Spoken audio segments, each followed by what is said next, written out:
Oh, no. I didn't want to do this video. We're going to go through every Premier League club and talk about my prediction before the season and how they're doing. In my predictions, I put Bournemouth 20th. Like everybody else did, they have proven me so wrong. I've got this 8 places incorrect. Even though they've taken a 9-0, they've sacked their manager, they have the worst goal difference in the Premier League. You may be getting a correlation here. I do still think they'll go down, but they've proven me wrong. They've picked up points. They've now got the easiest run in the Premier League from now all the way to the World Cup starting, where there's that winter break. If Gary O'Neill stays the manager, they could bring enough points on board to potentially survive this Premier League season. I've got this so wrong. It's one of my biggest L's in the video, but you can't talk to me because everyone put them 20th. In 19th, I put the like target, 15,000 likes. No, I actually put Fulham there. Yes, Fulham. They're currently 6th, lads. They are currently 6th in the Premier League table. How have I dropped such a howler? Well, I'll tell you. I did not expect the team to gel so well. And all the credit will probably go to Mitrovic and his 6 goals, and everyone's going to talk about that. I'm going to go in from a different angle. I actually think Paulinho and Reed in the midfield have created such a good dynamic duo to cover the defence. That's what was different from the last time they come up. They are putting in top performances against top clubs, and if they were more clinical, they could even get draws and wins. They will survive. I will take the L. 13 places wrong, Thoggo. In 18th, I put Leeds, and they're currently in the Premier League table 11th. Another Thoggo howler. 7 places performing higher than what I expected. And most people put them around in the area where they could be fighting for relegation. And that was because they sold Rafinha. Bamford was injured. They sold Calvin Phillips. The players they brought in, Brendan Aronson, baller. Sinistera, he's only had a few games. Jesse Marsch is a trooper. Yes, they haven't won for like a few weeks now. At least when they lose, they go down swinging. Their manager always is getting in the face of the officials, trying to do everything for the team. When they score, he bleeds passion. That is what Leeds United are doing, and I think they'll survive. I didn't expect everyone to gel like they have. In 17th, just to survive, I put Everton. They're 13th. After my final predictions, they did go on to make a few signings, including Onana and Maupai. And I think it's fair to say, in my recent predictions, I've been backing Everton. I think they will survive. They've finally got a back four which they believe in. James Tarkowski's not scared to get stuck in. Nathan Patterson at right back is doing really well under Lampard, improving. Alex Iwobi in 8 is a joke. I feel like he's a new player. And now that the Neil Maupai is scoring goals, it's going to be difficult for even DCL to get back in the team. They've got competition. Everton won't go down. They are playing the best football I've seen of them in years. And that's without Richarlison. It's just amazing to see. So congratulations to the Toffees. I think you're doing well. In 16th position, I put Nottingham Forest. And they're currently 19th. And I think they'll stay within the relegation zone. It's been one of the shocks of the season. Considering their transfer business, they should be in a lot higher place in the Premier League table. Steve Cooper has found it tough. A man with not a great amount of experience in this top division has gone and signed over 20 players. Neco Williams, Willy Bolly, Renan Lodi, Freuler, Awanoi, Dean Henderson. When you sign so many players and you're starting 8 of the 11 who haven't had enough time to gel, it's very difficult to judge their Premier League season so far. Steve Cooper, people are saying that he might get sacked and Forest fans are calling for him to go. Don't fall for that one, mate. He's a good manager. He turned round Forest when they had that horrible season on Houston. How can you make a new team gel when they don't understand each other's build-up play and methods? When you're coming up against teams that they're playing next to teammates that have been there for 5 years, it's just not comparable. It's not a competition. They need more time. I think you've got a great amount of quality within that squad now. It just needs to gel. In 15th place, I predicted Brentford, and they're currently in 9th. And I know they're doing very well. They've had some good fixtures. They've won the games they needed to have won.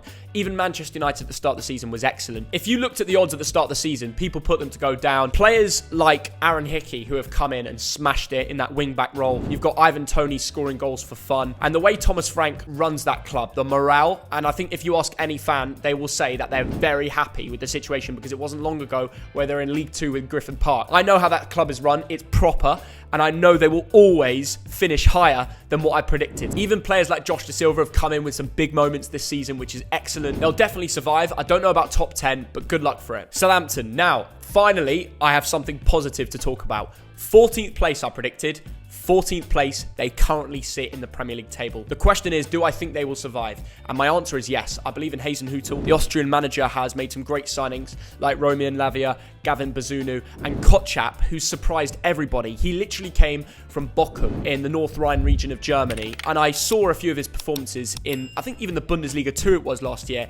He smashed it, and now he's come to the Prem. Him and Salisu partnering up, It seems like a different level centre-back partnership this year. They need to try and find a way of scoring more goals, making the most of Ward-Prowse. I've not seen much from him over the last few games. I want to see Southampton get a goal scorer. I find it interesting to see how they would be this year if they had Armando Broja. Let's see. Tell me in the comments, Saints fans, are you happy? Let's talk about Wolves. And they're currently sitting in 17th. Only one win. They've only scored 3 goals, which is the worst goal-scoring record out of any club, down there with West Ham. They can't score goals. I've had Pedro Neto in my FPL since the start of the Premier League season, and it's been the most frustrating thing week in, week out, where they actually create chances and they just miss open goals. They always find a way of just missing the chances. I do like what they're doing with the 4-back system, Nathan Collins and Max Kilman. I think they can build on that. I just want Diego Costa to come in there and score goals for fun. Maybe he's a little bit too old to be at his best. Yes, he's Premier League proven, but will he do it? The next question, Bruno Lage, is he the one to take them forward? I feel like the players are a little bit sad right now. They're not happy. Of course, they feel as if they want to do better.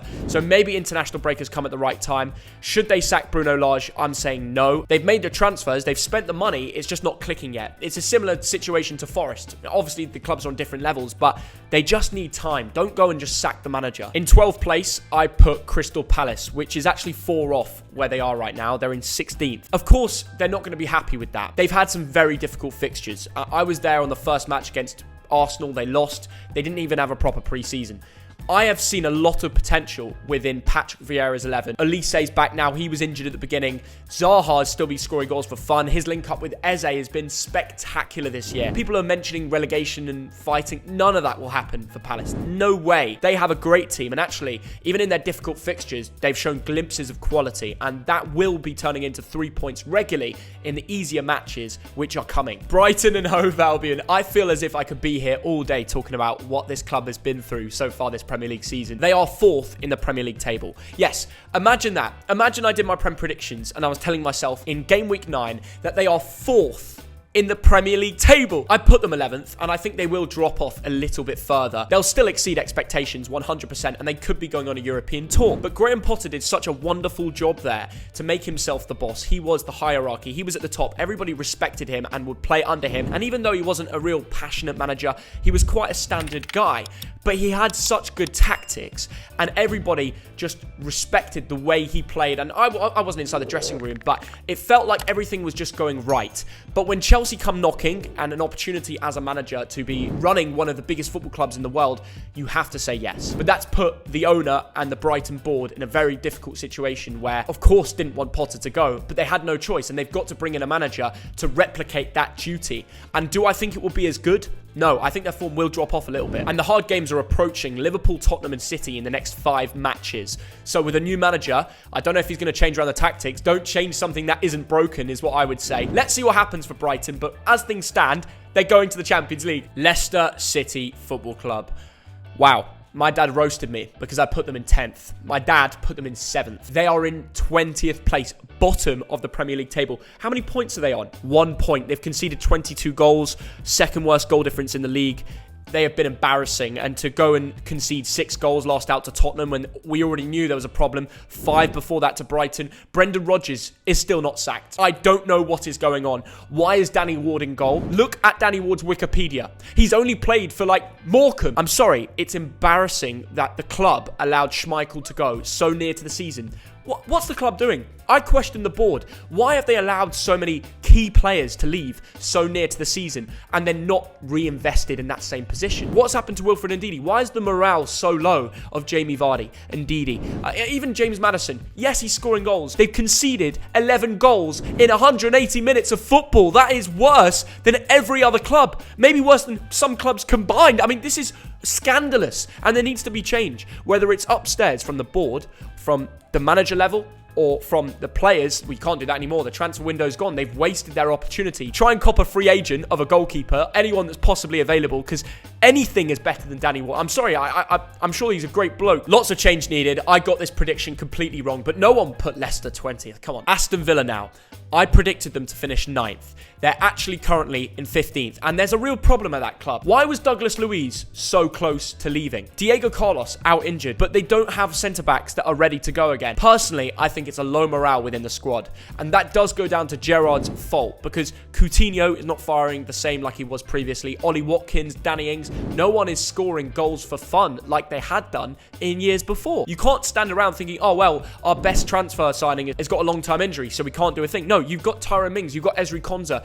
We know that they can turn up when they're together. Kamara, I think he's done okay. Jacob Ramsey, I want to see more from him. And Leon Bailey, when given an opportunity, is okay. I personally want to see more of Emi Buendia. I feel like Gerrard is a little bit reckless with how little amount of game time he gives him. He's got this energy that other players around his position don't have. So I'd like to see them bring the best out their players going forward, but I think they will end near it to my 9th prediction come the end of the season. West Ham United, there is something really going wrong at that club. I put them in 8th. They're currently 18th. 10 positions wrong from what I said just before the start of the season. I know Moyes had European distraction. He's been travelling a lot, more fixtures than your average Premier League club, but that's not an excuse. Jarrod Bowen's fall-off needs to be spoken of more. What happened to the Jarrod of last year scoring goals for fun? We're giving him an England call-up. Should we really be doing that? And I know West Ham fans will probably get angry with that. They want to support the player that's on their team. But you've been watching the football this year, right? Yeah, it's not been good enough from him. He has not been doing the same damage. He doesn't have that fight in him anymore. How Cresswell is still starting left-back week in, week out surprises me. I'd have thought they'd sign someone to give him some competition and actually compete for his spot, because I don't think that's the future. He is getting on now, and he will be beaten by top-class wingers in the Premier League. But my God, if they don't get points on board between now and the start of the World Cup, they could be a real worry. They're not going to finish anywhere near as to what they did last year. Newcastle now, I put them in 7th place. They're currently in 10th, and they are simply drawing too many games.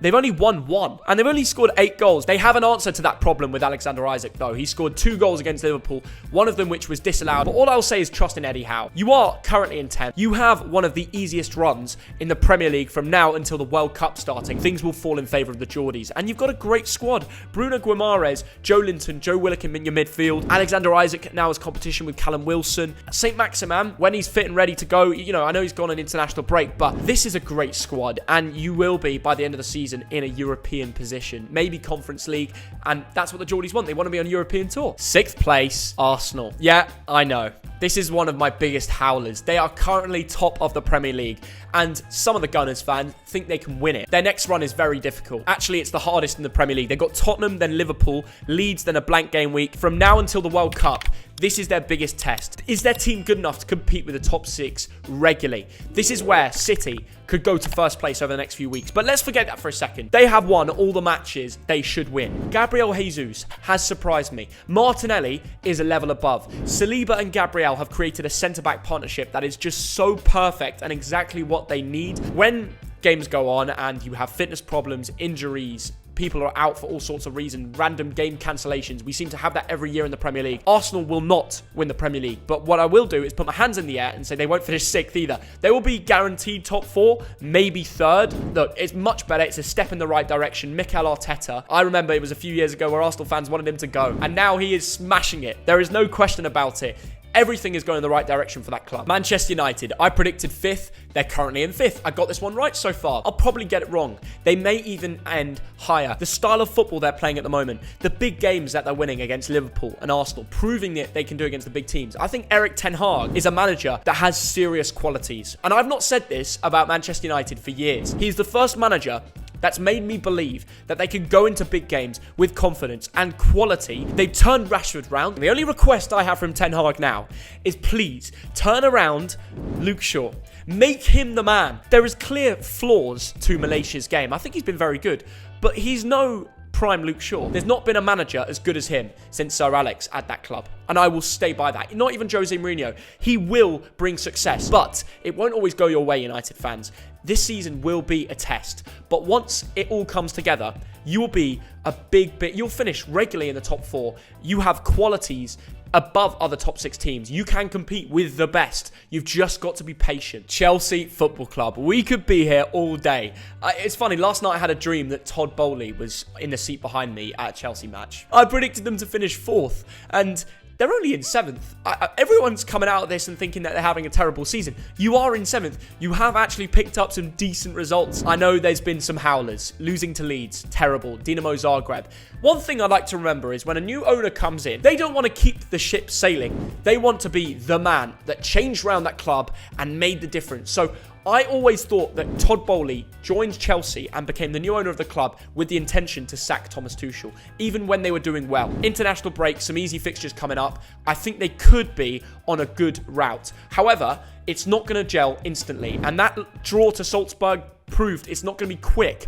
Graham Potter's a manager that's a long-term approach. Chelsea Football Club are a team that like to sack managers quickly. The two don't link. So unless they're going to run that football club in a different fashion, and there has been change around within the board and the ownership and everything, so maybe we are seeing a new Chelsea Football Club. But one thing's for sure, there is quality in that team. Fofana, Cucurella, Koulibaly, Aubameyang. If you make it click, you will finish top 4. I think the sacking of Tuchel was shocking, but if there was a time to sack him, it was then. That's what I will say. So good luck to Chelsea. They probably won't finish where I predicted them, but they could be in and around it. Tottenham Hotspur, 3rd place is where I predicted them, and they are currently sitting in 3rd. They've made some good signings, but they've had the easiest fixture list out of anyone in the Premier League. Southampton, Chelsea, Wolves, Forest, West Ham, Fulham, break, and then Leicester. It's not too hard. And yes, they've won those games. It's important they've done that. And Conte is looking like he's going the right direction. His first blip was that Sporting result. Now the international break has actually probably come at the right time because that bad momentum could have stripped into their Premier League form. They've got Arsenal and then Brighton away, which is by no means easy. Then Manchester United in 4 weeks' time. It gets harder from here on in for Spurs. This is their opportunity to prove what they really can do. Liverpool Football Club. I predicted 2nd and they're currently in 8th. 8th place, 8 game weeks in. Unbelievable. What's gone wrong? Well, everything really. In the Champions League, they lost 4-1 to Napoli. They've lost to Manchester United. They've had some howlers as well, drawing to Everton 0-0. Usually they go away and smash that game. I think morale's a problem. Ever since they won the Champions League final, they've not come back from it with the same intentions. Klopp has won it all now. He's won everything there is to be won. Tsimikas, Van Dijk, Matip, Alexander-Arnold. That could be the best back 4 going forward. And I know what you're thinking. Robertson. He's dropped howlers. He's dropped howlers. He needs this international break. And beating Ajax was a great result. Ajax are not a team to mess around with. They're the best in the Netherlands, but they proved last season in Europe that they could beat some of the best teams, smashing 4-0 to Dortmund. Mo Salah hasn't been the same, and I know everybody's saying it's because he's not got that competition with Sadio Mane and all. I think it will still click. He's got penalties. He's got lots more goals to come. All I'll say is give Liverpool time. Yes, they've got some hard fixtures in the next 3 weeks, but after that, it becomes so easy before the World Cup. Jurgen Klopp will turn it around. Everyone just needs to relax a little bit at Liverpool. The results will follow, and a break now to work with the team and improve the team morale could be key. And finally, Manchester City. There is no doubt in my mind that they will win the Premier League. I know they're currently 2nd, but the way I've watched them live, Erling Haaland scoring goals for fun. The whole team is gelling. I don't need to sit here and speak too long about Man City. They will eventually get that 1st place back when Arsenal have their upcoming hard games. But having Erling Haaland is basically a cheat code. Ever since they've signed him, I feel like they've conquered that problem of scoring in important moments. You know, you saw in that Dortmund game, Dortmund were actually leading for 80 minutes, but then they clutched it up, and Haaland scored a karate kick goal 6 foot in the air. It's like, what? They're solved, and I do think they'll go on to win things. So, yeah, City are smashing it. Jack Grealish looks a lot stronger this year. Akanji, I think there's lots of potential with him. The midfield is being held down brilliantly by Gundo and Rodri. I mean, I could go through the whole team and say well done, because they will come out on top. And with an international break on the verge, I think it's only right that if we hit 20,000 likes, I will grade every World Cup home kit on this YouTube channel. I'll be giving you my thoughts. If you support a Premier League club, tell me in the comments how you've done compared to your prediction so far this season. That's it from me. Bye-bye.